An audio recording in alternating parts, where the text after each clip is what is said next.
mais cafezinho, vou falar de integrações, né? Como é que a gente integra dois sistemas. Vamos lá? E assim, eu estou meio que respondendo perguntas aqui, tá, galera? O Fábio Carreis falou sobre integração de banco de dados, compartilhar a tabela, integrar dois brokers MQTT. Você tem alguma dica para esse cenário? Tenho que pensar em como integrar duas plataformas de IoT que compartilham módulos. Aí o NeoFS, assim, ótimo vídeo, seria legal falar de ETL, né? Então eu resolvi falar de integrações, né? Assim, vamos lá, primeiro cenário aqui, um cenário onde você tem duas plataformas de IoT compartilhando dois brokers MQTT e você precisa integrar. Ó, assim, eu sei que o broker MQTT ele é um pouco menos eficiente que o broker Kafka, né? Digamos assim, tipo, tem menos funcionalidade. Não é que ele é menos eficiente, na verdade ele tem menos funcionalidade, né? Se eu fosse fazer uma integração de dois brokers MQTT, eu jogaria ele para... Porque assim, você está pensando... a gente pensa assim, IoT, né? IoT a gente sempre pensa em componentes com baixa capacidade de processamento, né? Por isso que o MQTT é um broker feito para isso. Então, o Kafka é o contrário, né? No MQTT, o que acontece? Você passa menos responsabilidades para o cliente, né? E mais responsabilidades para o broker. E aí, assim, o broker... ele não escala tão bem, se eu não me engano, né, galera? Eu nunca trabalhei em produção com MQTT, né? Eu mais li sobre o assunto e fiz algumas POCs, né? Então, o broker MQTT tem mais estabilidade, o cliente é mais enxuto, né? Então, se eu fosse fazer um pipeline desse, o que eu faria? Eu faria os dois mandarem para o broker MQTT, depois eu faria um consumo no Kafka e uma conexão. Aí eu não sei se tem um... Deixa eu até olhar aqui, ó. MQTT Kafka Connect Source. Deixa eu ver se tem. Tem, ó, MQTT Source Connector do Kafka. Então você pode criar ali um Kafka Connect que vai conectar diretamente esses caras no MQTT, né? E aí tem que só entender como é que funciona a questão de esquema, né? Eu não sei como é que se não me engano, o MQTT é binário, né? O Kafka também é binário, né? Mas na verdade o Kafka tem um esquema. Então, assim, você está usando um produto com fluxo, tem que se preocupar com esquema. Mas, né, você poderia também fazer um consumer producer, né? Você faz um processo lá que tem que liga um consumer lá, lê esse faz o ETL, né? É o ETL que eu ia falar, né? O ETL é mais ou menos assim, né? Você faz um Kafka consumer, né, e um Kafka producer, né? Você vai estar consumindo, ele vai fazendo o consumo lá, comitando essas mensagens, faz o commit manual, né? É o ideal para que não esteja mensagens duplicadas, e aí vai produzindo do outro lado, né? E aí você faz dos dois, consumindo dos dois MQTT, né? Aí você tem um consumer de MQTT, que eu também não sei como funciona, né? Tipo, não, quer dizer, não é que eu não sei, eu não lembro, assim, se você consegue configurar exact lance, né, no MQTT, não me lembro. Não me recordo, né? Mas assim, sei lá, você vai ter que controlar isso. Mas eu recomendaria usar o Source Connector, e aí você joga os dois ali para um tópico, obviamente ajustando a chave. O MQTT não tem chave, né? O que a galera normalmente faz com o MQTT, que eu vi, né, é fazer a chave no tópico, no nome do tópico. Você joga a chave no nome do tópico, e aí se você teria, aí você, tipo, para você consumir aquele tópico, você tem que usar uma regex, que você identifica que o final ali é a chave, né? Tipo, se você tivesse o tópico users, traço, aí o ID do usuário, né? E no Kafka, normalmente a gente não faz isso, a gente tem a chave como parte da mensagem, né? Então, assim, isso colocaria dentro da sua lógica, né? Isso colocaria dentro da sua lógica essa definição da chave. A chave, você ia pegar a chave do MQTT e definir ela no Kafka, né? E aí, vamos agora falar de ETL, né? Porque, assim, isso parecia... Vamos voltar aqui um pouquinho, integração de banco de dados. Não sei se tem boas formas de você integrar banco de dados. Cara, eu sou uma péssima pessoa para se perguntar isso, né? Faz 7 anos que eu trabalho com banco de dados, eu trabalhei, assim, os projetos que eu trabalhei, nunca tive uma integração entre dois bancos de dados que não fossem feitos por ETL, que a gente vai falar agora, né? E aí, como é que trabalha o ETL, né? Que é a única forma de integração de banco de dados que eu vejo, né? O ETL, assim, eu sei que tem ferramentas para se usar, né? Mas às vezes que a gente implementou, a gente decidiu fazer manualmente, né? Porque não é difícil, cara. O ETL, cara, não é difícil. Você modelar bem seu software, ele não é difícil, né? Usar uma ferramenta para você fazer extract, transform e load é bobeira, sinceramente, né? A não ser que você não queira se preocupar ali de ter um banco auxiliar, né? Porque normalmente o que a gente tem? A gente tem o banco A, o banco B, a gente cria um banco intermediário, né?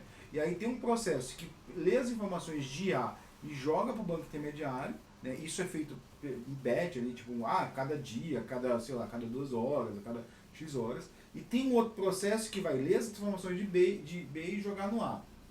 E aí, como você faz isso? Né? Primeiro você tem que saber qual dado você vai transformar. Por exemplo, o que eu vi, que eu me lembro, eram dados de usuários. Né? Então, banco de dados, se não me engano, não era de usuários, era dados de logística. Né? Então era assim, se não me engano, não lembro a empresa que era, né? Também isso faz mais de 10 anos que eu fiz, bem mais, né? Era assim, você tinha um banco de dados de logística, e aí você carregava os dados de logística. Então, por exemplo, você chega ali, você tinha o quê? O cara, nesse sistema de logística, o motorista do caminhão ia chegar lá e falar assim, cheguei em tal... todo dia eu tinha que fazer um ticket do andamento da carga, né? E aí no sistema tinha um tracking lá. Cara, você compra coisas em qualquer loja online, você vê isso aí, né? Mas aí acho que vinha da compra isso aí, né? Então a compra caía nesse sistema de logística, né? E aí na logística fazia o tracking, né? Era uma ferramenta de tracking, se eu não me engano, né?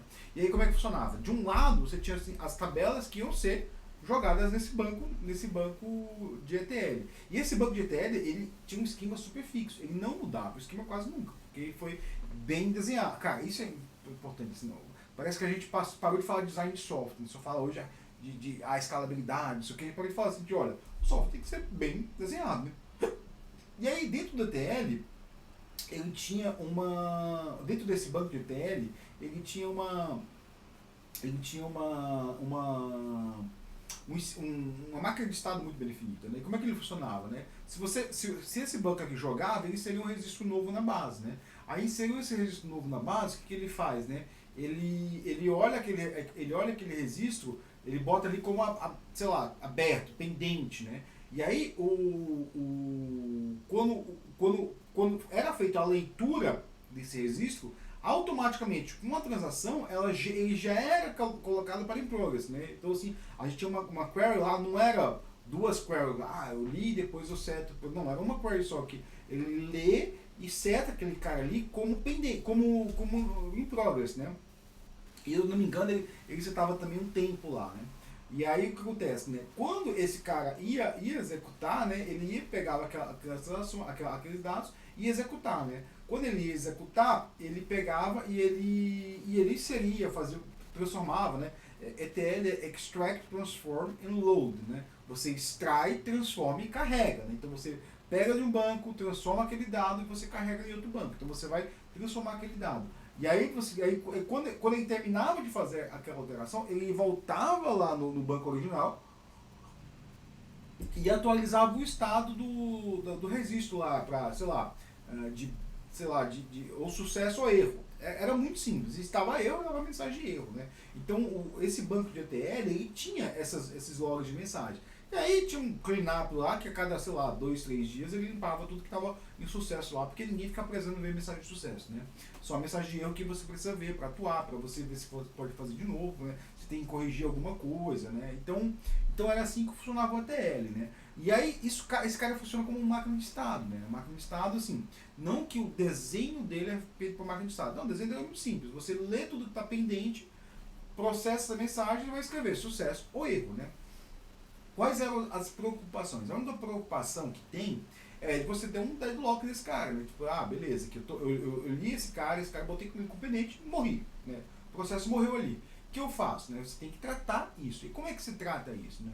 Tem diversas formas. Você pode considerar um timeout, considerar assim, deu 20 minutos aqui que esse cara lê esse cara, eu considero esse registro como livre. Por quê? Vai que... isso eu acho que acontecia, né? Se tinha mais de um processo lendo, porque, se não me engano, ele lia registro a registro. Se eu não me engano, assim, tipo... não lembro ao certo, não. Lia o registro, processava, executava. Lia o registro, processava. Aí ele bota lá o tempo de... o início ele escrevia no banco lá, o início da leitura e o final da leitura. E com isso você podia até fazer estatística lá, de tempo médio de leitura, blá blá blá. Né? Você podia fazer estatística, ver qual que demorou mais, por que demorou mais, né? Sei lá, qual foi o horário que demorou mais, né? Você fazia isso, né?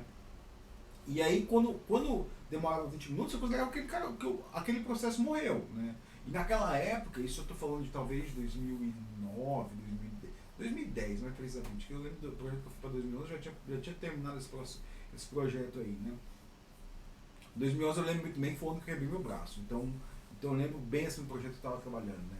Eu lembro bem do cliente me xingando, falando que eu por não ter trabalhado, eu não tinha compromisso com o projeto. Eu falei assim, eu tava internado, cara. Mas, assim, esses clientes brasileiros é assim, tipo, é uma coisa sem noção, né? Mas voltando aqui, né? Era uma época que assim, o processo ele rodava numa máquina e tinha gente olhando para aquele processo. Isso é antes, cara, isso é antes de DevOps, antes da palavra DevOps existir. Então, existiam pessoas olhando para esse processo, né? Cara, funcionava bem, assim, tipo, eu lembro que, se não me engano, eram várias tabelas feitas em execução e, na verdade, o que acontecia às vezes de erro, e tinha retentativa, né? Porque tinha uma tabela dela que dependia de informação, às vezes não tinha informação, tipo, a informação de usuário não chegou aqui nesse sistema, mas a informação de compra dele chegou, isso era o sistema relacional, tinha que dar match. Então, você tinha que modelar bem esse sistema, né? Por exemplo, se deu um erro desse, que eu percebi que não tem esse dado aqui ainda, então o que eu faço? Até porque os IDs de usuário eram diferentes. Então, assim, você tinha um usuário aqui, né? O identificador dele é um username daqui, o e-mail aqui, o e-mail lá, o username é diferente, blá blá, então você tem que. Ou aqui é username, aqui é CPF, então você tem que ajustar essa informação. Isso vai partir do ETL, do código de ETL. Né? E cara, isso é muito fácil de fazer em Java, cara. Isso é muito fácil de fazer em Java. Você nem precisa de framework, né? Sendo bem sincero, assim, tipo, na época eu não lembro como a gente fez. Mas você nem precisa de framework. Você pega um JDBC. Cara, eu faço isso aí, ó, em, sei lá, 50 linhas de código com JDBC. Que é a maneira mais tosca possível, né? Aliás, eu gravei um vídeo que eu vou mostrar uma query JDBC dele, né? Tipo, porque era uma coisa que a gente pensa assim, tipo, nossa, camadas, não sei o que, aí a gente não percebe que camadas também tem a questão de hexagonal, a gente não percebe que isso foi feito por outro mundo. No vídeo eu mostro o outro mundo, né? Que é o WebSocket não, o Servlet e o JDBC, né? Então é isso, pessoal, assim, para fazer integração, né? A outra forma de integração é por API, né? Assim, API, cara, eu acho só, sendo bem sério, eu tive muita treta com integração, principalmente integração de sistema terceiro com API, porque assim, integração com sistema terceiro API, o vendedor chega lá para sua empresa, vai falar que tudo é lindo, tudo é maravilhoso, tudo é muito bonito, tudo lindo, tudo lindo, tudo lindo. O que ele não vai te falar muitas vezes é que, por exemplo, tem um limite de API. E aí ele fala assim, cara, eu quero integrar o meu. E eu trabalhei isso um banco relativamente grande, não era um banco de investimento, não é um banco conhecido de vocês não. Tipo, é um banco de. Eu acho que só a Elite. Eu acho que só o banco internamente vê, né? Era um banco assim que ele. Agora eu posso falar, né? Era um banco que ele lida com o pior do Brasil, né? Aquele cara que pegou dinheiro emprestado, nunca pagou e não tem nenhum bens, e aí o banco tenta reaver esses bens, né? Eles chamam de ativo podres, né? Ativo podre é aquele cara que assim, e isso era muito legal. Cara, o projeto era muito legal, porque o projeto era assim, né? Você carregava você fazia uma ETL, né? Você carregava uma base de contas, né? Contas era o que? Assim, fulano de tal tem um débito de 2 milhões com o banco, né? E aí tinha uma análise de redes sociais, né? Tipo, tentava procurar o fulano de tal. E tinha uns analistas também que ficavam procurando o fulano de tal, né? E aí o que o analista fazia, né? O analista chegava lá, ficava procurando, por exemplo, quem era... Por exemplo, eu recebi o Vitor deve 2 milhões no banco, né? Aí deixa eu achar o Vitor. Achei o Vitor aqui no Instagram. Essa é a conta do Instagram pra ele. Aí tinha outro analista que ficava choretando no Instagram do cara e assim, pô, o Vitor tava andando num carro, numa SUV branca, né? Aí, vamos dar uma olhada aqui. Existe alguma SUV branca no nome do Vitor? Não. Qual que é a placa dessa SUV? Essa placa do Vitor tá no nome de... Aí botava o nome da pessoa lá. Tal pessoa, né? O Vitor passou o final de semana em tal sítio. Aí perguntava assim, aí mandava o advogado para a cidadezinha e falava assim, quem vai para essa cidadezinha aqui ver de quem é esse sítio? Eu contratava o advogado veio lá e falou, olha, esse sítio aqui que está naquela cidade está no nome de fulano de tal, né? E aí eles avaliavam assim, tipo, fulano de tal, vamos ver na fulano de tal, as redes sociais de fulano de tal nunca foi pro sítio. Eles avaliavam se aquele sítio era ou não era do porque isso acontece muito, as pessoas escondem patrimônio no Brasil. Tem muita gente que esconde patrimônio, né? O cara tem patrimônio, mas nada toma no nome dele porque ele deve 2, 3 milhões pro banco e tá lá, né? E era um projeto que tinha muito Ethereum, cara. Tinha muito Ethereum, assim, tinha muita conexão, tinha tudo, assim, porque, cara, conectava com rede social, fazia scrapping de rede social, se não me engano. Se eu não me engano, tipo, sei lá. Mas tinha uma parte de coisa lá que talvez fosse scrapping de rede social, porque pra ver assim, ó, esse fulano tal existe, né? Ou as pessoas ficavam inserindo lá, não lembro bem ao certo. Mas é um projeto muito legal, assim, que dá pra fazer muita coisa, né? Que tudo era pra quê? Fazer pra esses bandos de rico. Rico não, né? Não é nem rico, isso é golpista, né? Não, mas é rico, né? Golpista rico, né? Pagar. Mas era isso, pessoal. É isso que eu queria falar sobre o TL. Hoje é sexta-feira. Talvez eu solte um vídeo de Vibe Code. Eu sei que a galera não tá vendo, mas assim, tá ficando interessante. Ontem eu gravei uma sessão, né? Que, cara, o que eu percebi, assim, que o cursor é aquele dev preguiçoso. Que você pede pra ele fazer a coisa e ele não faz, cara. Ele faz outra coisa, ele faz incompleto. Aí tem que ficar pedindo 2, 3 vezes. Então ontem eu gravei esse vídeo, consegui finalizar no meu objetivo do vídeo, então pra mim tá bom, né? Então pessoal, obrigado aí, obrigado pela audiência essa semana, teve bastante views aí, espero ter retribuído com algum conhecimento importante aí. Reitero o meu pedido, deixe dicas, deixe sugestões assim. O cafezinho é uma coisa que ele requer muito de mim, requer que eu tenho umas ideias de pauta aí. E sinceramente, tudo que eu olho, eu falo assim, cara, mas eu já falei disso, eu já falei disso, eu já falei disso, eu já falei disso. São 400 cafezinhos, esse é o 401, né? Então, chega no ponto que eu tô assim, cara, o que eu falo? Ou posso repetir informações, né? Sei lá, posso voltar do começo, falar tudo do zero. Eu não sei, assim. Eu sei que pra mim é cada vez mais difícil fazer pauta. Então, sem a ajuda de vocês aí, e os últimos foram todos pautas sugeridas por vocês, eu não conseguiria. Então é isso, pessoal. Muito obrigado. Dá o like, curte, comenta, compartilha. É isso, pessoal. Valeu, obrigado e boa tarde pra vocês.